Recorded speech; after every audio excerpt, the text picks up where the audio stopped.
Alam mo ba na minsan, hindi mo na kailangan tanungin kung gusto ka pa ng babae kasi makikita mo na agad sa kilos niya, sa salita niya, at sa tingin niya. Pero eto ang problema. Karamihan ng lalaki, pinipili pa rin magbulag-bulagan. Umaasa na baka nag-iinarte lang si girl o baka busy lang. Pero bro, kung alam mo ang mga senyales, mas maaga mong malalaman kung ayaw na talaga siya. At doon papasok ang stoicism. Bago natin simulan, nais kong magpasalamat sa mga loyal kong subscribers sa patuloy na pagsuporta sa aking channel. Kayo ang inspirasyon ko sa paggawa ng mga bagong content. Kung bago ka sa channel ko, comment mo na kung taga saan ka.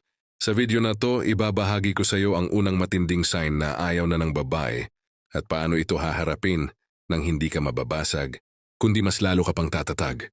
Parami sa atin ang dumadaan sa ganito. Nagte-text ka, hindi na siya sumasagot. O kaya dati every night kayong magkausap. Pero ngayon puro scene na lang. Tapos bigla mong mararamdaman yung bigat sa dibdib. Yung parang may mali, pero hindi mo alam kung ano. Doon ka magsisimula magtanong sa sarili. May ginawa ba akong mali? May iba na ba siya? Ayaw na ba niya sa akin? At ang masakit, hindi lahat ng babae diretso magsasabi ng ayoko na. Madalas, sa kilos nila doon mo makikita. Pero dahil ayaw mong tanggapin, pinipilit mong ipagpatuloy yung koneksyon. Kahit halata namang lumalamig na. Dito nagsisimula yung pinakamasakit na cycle. Ikaw, todo effort, todo chat, todo lambing. Siya naman todo iwas, todo palusot, todo lamig. Para kang humahabol sa taong umaatras. At sa totoo lang bro, kung wala kang stoic mindset mababaliw ka kakaisip. Kasi natural sa tao, lalo na sa lalaki na kapag nararamdaman mong lumalayo yung mahal mo, mas lalo mong hinahabol. Ang problema, lalo siyang umaatras. Para kang tumatakbo sa buhangin. Mas lalo kang napapagod pero wala kang napapala. Kung hindi mo alam paano i-handle ito, pwede kang malugmok. Yung tipong wala ka ng gana kumain, wala ka ng gana pumasok. Lahat ng ginagawa mo, naiinis ka kasi nasa isip mo siya. Dito maraming lalaki ang bumabagsak. Nagiging desperate at nawawala ang respeto ng babae sa kanila. Dahil imbes na ipakita mong may halaga ka, ipinapakita mong wala ka ng kontrol. Sign number 1, wala na siyang pakialam sa presence mo. Dati excited siya kapag nandyan ka. Ngayon parang wala lang. Hindi na siya nagtatanong kung kumain ka na. Hindi na siya curious kung anong ginagawa mo. Kapag magkasama kayo, nasa phone lang siya. O parang gusto niya nang matapos ang moment. Sa Stoic philosophy, may tinatawag na control dichotomy. Ang ibig sabihin, may dalawang bagay lang sa mundo. Yung kontrolado mo at yung hindi mo kontrolado. Ang damdamin ng babae. Hindi mo kontrolado yan bro. Kahit anong effort mo, kahit ilang good morning text, kahit ilang regalo, kung ayaw na niya wala kang laban. Pero alam mo kung ano ang kontrolado mo. Yung sarili mo, yung dignidad mo, yung respeto mo sa sarili. Kapag nakita mong wala na siyang pakialam sa presence mo, huwag mong ipilit. Kasi bawat pilit bawas sa respeto mo. Ang stoic na lalaki hindi nagpapaalipin sa emosyon. Ang stoic na lalaki marunong umalis kapag wala na siyang halaga. May tropa ako dati, tawagin na lang nating si Mark.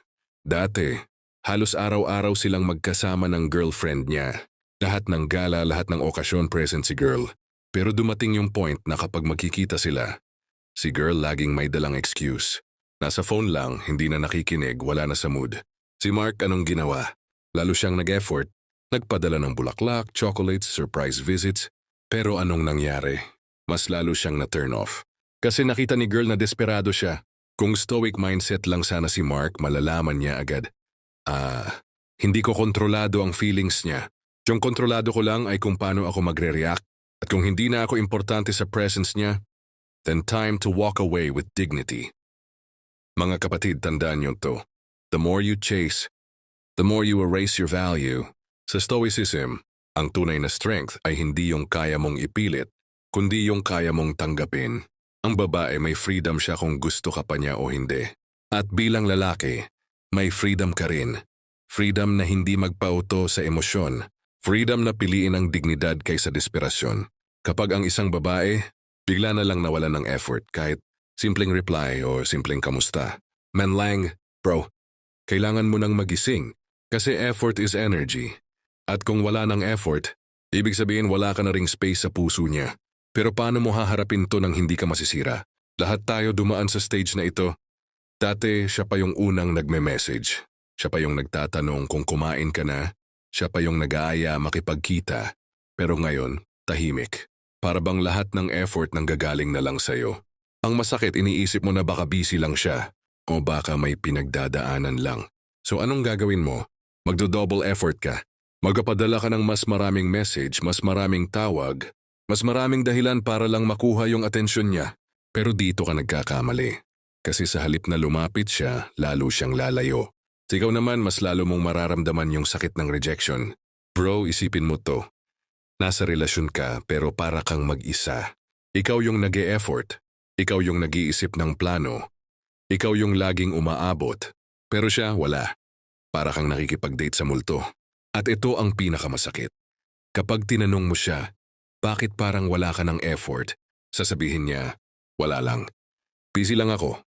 Pero deep inside, ramdam mo na hindi na ikaw yung priority niya. Ngayon, dahil ayaw mong aminin sa sarili mo, mas lalo kang kumakapit. Mas lalo mong ipinapakita na handa mong gawin ang lahat para lang magbago siya. Ang hindi mo alam, sa sobrang effort mo, nawawala na yung value mo. Nawawala na yung mystery, yung attraction. Sa halip na makita niyang malakas ka, nakikita niya na dependent ka na sa kanya. At tandaan mo to, walang babae ang naiengganyo sa desperation. Kapag wala na siyang effort, ibig sabihin wala ka na rin sa priority list niya. Ang tanong, kaya mo bang tanggapin yon? Sign number 2, nawawala na ang effort niya. Dati, lahat ng bagay pinaghahandaan niya para sa'yo. Ngayon, kahit simpleng reply sa message mo, parang mabigat na para sa kanya. Dati kahit malayo pa yung pupuntahan nyo, game siya. Ngayon, puro palusot at reasons. Sa Stoic philosophy, tinuturo ni Epictetus, don't seek for things to happen the way you want them to. Rather wish that what happens happen the way it does. Ang ibig sabihin, huwag mong ipilit na maging katulad ng dati ang relasyon nyo. Kung wala na siyang effort, tanggapin mo yon as reality. Hindi mo kontrolado kung anong gagawin niya, pero kontrolado mo kung paano ka magre-react. Kung ipipilit mo yung dating kayo, mas lalo ka lang masasaktan. Pero kung tatanggapin mo na ito ang realidad, mas mabilis kang makaka-move on at makakabalik sa tamang landas. Ang Stoic man, hindi nakadepende ang saya sa effort ng iba, kundi sa sariling disiplina at kontrol. Meron akong kakilala si JP. Dati, halos lahat ng bagay ginagawa ng girlfriend niya para sa kanya. Nagluluto. Nagbibigay ng sweet notes, lagi siyang shiny check kung nasa bahay na. Pero dumating yung panahon na parang wala na. Kahit simpleng reply, delayed. Kahit simpleng kamusta, seen. Anong ginawa ni JP? Nag-effort ng triple. Nagpadala ng pagkain sa bahay. Nagbigay ng regalo, nagpa-surprise. Pero alam mo ang ending? Mas lalo siyang iniwasan. Kasi ang totoo, wala na siyang gana. Kung stoic mindset lang si JP, masasabi niya, okay, hindi ko kontrolado ang desisyon niya. Ang kontrolado ko ay kung paano ko pipiliing. Protektahan ang dignity ko. At dun pa lang, nakalayo na sana siya ng mas maaga, imbes na mas lumubog pa. Mga kapatid, ito ang aral. Kapag nawala ang effort ng isang babae, huwag mo ring alisin ang effort mo sa sarili mo, huwag mong ibuhos lahat sa kanya, tapos wala nang natitira sa'yo. Ang stoic na lalaki, marunong maglagay ng boundary. Kapag nakita niyang wala ng effort ang babae, hindi niya ito pinipilit. Kasi alam niya, ang value niya hindi nakabase sa pagtrato ng iba, kundi sa kung paano siya nagtataglay ng respeto sa sarili niya. Kung nararamdaman mong nawawala na ang effort niya, huwag ka nang magpaka-martyr. Dahil minsan, ang pinakamalakas na hakbang ay ang pag-urong. Hindi para sumuko, kundi para ipakita na may respeto ka sa sarili mo. Alam mo kung ano ang pinakamasakit na sinyalis na ayaw na ng babae.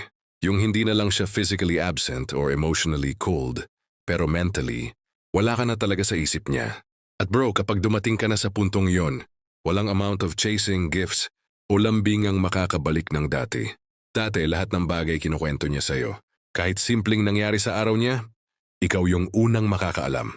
Dati, ikaw ang confident, ikaw ang go-to person niya. Pero ngayon, tahimik. Hindi na siya open. Wala ka nang alam tungkol sa kanya. Parang stranger ka na lang sa buhay niya. At ito pa kapag nagtanong ka, parang wala siyang gana sumagot. Yung tipong okay lang or wala lang. Dati siya pa yung makwento. Ngayon ikaw na lang yung nagsasalita, parang kausap mo ay pader. At kung hindi mo pa rin nakikita ang senyales na to bro, mas lalo kang masasaktan. Kasi once na wala ka na sa isip ng babae, ibig sabihin wala ka na rin sa puso niya. Imagine this. You're lying in bed. Hawak ang phone mo, waiting for her message, pero wala. Wala nang good night, wala nang ingat ka. Ang masakit pa, nakikita mo sa social media active siya. Nagpo-post, nagla-like, nagko-comment sa iba, pero sa'yo wala. Tapos magtatanong ka sa sarili mo, bakit bigla na lang? Ako ba yung may mali? May kulang ba sa effort ko? Dito na pumapasok yung spiral of overthinking. Ang dami mong iniisip na senaryo, hanggang sa ikaw na mismo yung napapagod mentally. Ang masakit, siya tuloy lang sa buhay niya. Yun ito ang reality check. Kung wala ka na sa isip niya, ibig sabihin hindi ka na priority. Kung hindi ka na priority, ibig sabihin wala na rin siyang plano para sa inyo. Sign verb 3, wala ka na sa isip niya. Hindi na siya curious kung anong ginagawa mo. Hindi na siya nag-iisip ng paraan para mapasaya ka. Hindi na siya gumagawa ng effort para i-update ka. Sabi nga ni Marcus Aurelius, you have power over your mind, not outside events. Realize this and you will find strength. Ang ibig sabihin, hindi mo kontrolado kung iniisip ka pa niya o hindi. Pero kontrolado mo kung paano ka magre-react sa kawalan niya. Kung wala ka na sa isip niya, huwag mo nang puwersahin na ipilit ang sarili mo sa buhay niya. Kasi bro, hindi ka dapat makiusad sa isang relasyon kung saan hindi ka nakasama sa plano. Ang stoic na lalaki hindi naghahabol ng validation. Hindi siya nakikiusap para maalala.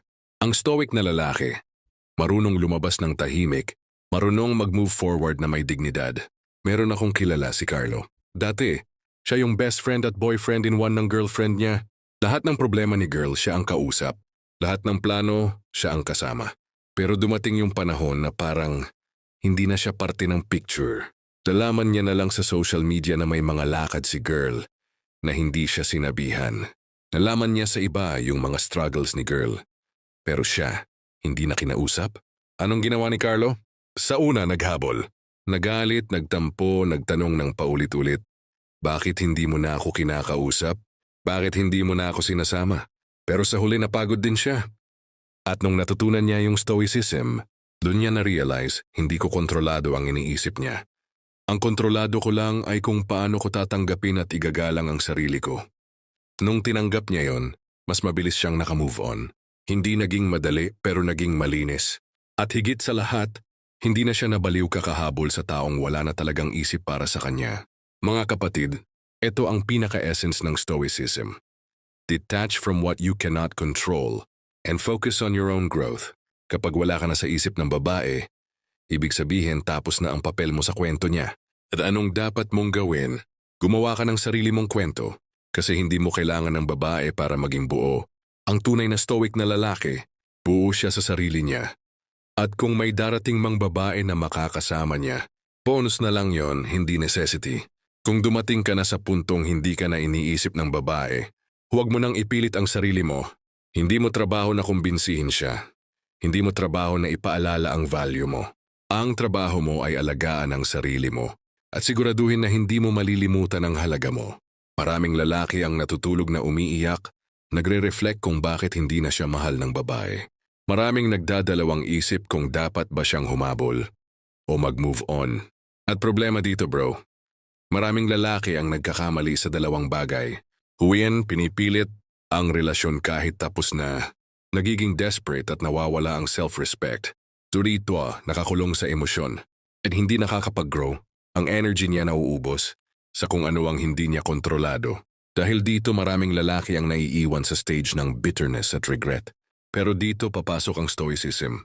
Imagine this scenario. Nag-effort ka pero wala na siyang pakialam.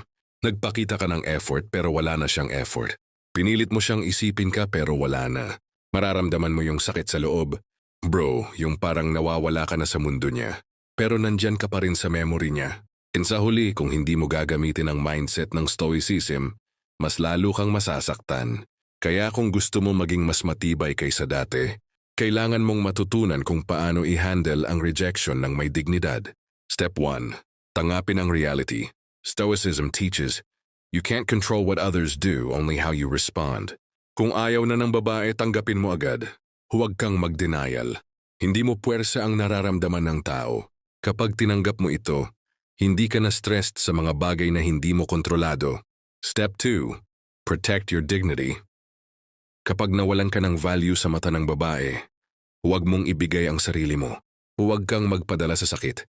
Ang stoic na lalaki marunong lumayo ng tahimik. Hindi para saktan ng babae, kundi para protektahan ang sarili niyang dignity at respeto. Halimbawa, dati palagi kang nagte-text. Ngayon, titigil ka. Dati palaging nag-aayos para sa kanya. Ngayon, mag-focus ka sa sarili mo. Ang respeto sa sarili, higit pa sa pansamantalang atensyon ng babae. Step 3. Build your inner world. Stoicism isn't about controlling others. It's about controlling yourself. Gamitin ang oras mo para mag-grow. Mag-exercise at alagaan ang katawan. Mag-aral o mag-level up sa career. Palakasin ang emotional resilience. Kapag ikaw ay mas malakas, mas confident, mas interesting, magiging natural na kakitakit ka. At hindi mo na kailangan manghabol kasi ang tunay na attraction ay nagmumula sa lakas ng sariling karakter. Step 4. Redefine relationships. Ang stoic na lalaki hindi nang hihingi ng validation sa babae. Hindi nakadepende ang happiness niya sa pagmamahal ng iba. Kapag darating ang babae na tunay na interesado at compatible, bonus na lang. Pero kung hindi, move on ng dignified. Ito ang paraan para hindi ka maging desperate, hindi ka masira sa rejection, at tuloy-tuloy ang growth mo bilang lalaki. May kilala akong si Adrian. Dati sobrang attached niya sa girlfriend niya. Nang mawala ang effort ng babae, nag-spiral siya, nag-text ng paulit-ulit, nag-effort na pagod emotionally. Pero nung na-realize niya ang stoic principles, nagbago ang approach niya. Tinanggap niya ang sitwasyon. Pinrotektahan ang dignity niya. Hindi na nagpakita ng desperation. Nag-focus sa sarili, nag-ehersisyo. Nag-level up sa career, nag-expand ng social circle. Resulta, hindi lang siya mas masaya, mas confident siya. At kahit hindi na sila nagkabalikan, nakuha niya ang pinakamahalagang our self-respect and inner strength, validation ng babae. At guess what? Kapag darating yung tamang babae sa buhay niya, natural na magkakaroon ng mutual respect at attraction. Para sa summary, bro. 1. Wala na siyang pakialam. Tanggapin at huwag mong pilitin. 2. Nawawala ang effort niya. Protektahan ang sarili, huwag mawalan ng dignity. 3. Wala ka na sa isip niya. Mag-move forward at mag-grow. Yung stoic mindset sa dating ay hindi para manipulahin ang babae, kundi para mapanatili mo ang respeto at value mo sa sarili mo. Ito ang tunay na power ng lalaki. Hindi dependent sa emosyon ng iba, kundi sa sariling control at growth. Kung gusto mong maging mas malakas, mas confident, at mas kaakit-akit na lalaki, huwag mong i-ignore ang mga lessons na ito. Practice stoicism sa bawat rejection, sa bawat heartbreak at sa bawat relasyon. At para sa mas marami pang psychological hacks at stoic dating tips, siguraduhin na like, share, at subscribe ka sa channel na ito. Tandaan mo, bro, ang babae pwedeng mawala, pero ang dignity mo at self-respect hindi mo dapat ibigay. Ikaw ang magtatakda ng value mo. Hindi ang babae, hindi ang circumstances kundi ikaw. Kaya simulan mo na ngayon. Hindi bukas, hindi mamaya, ngayon.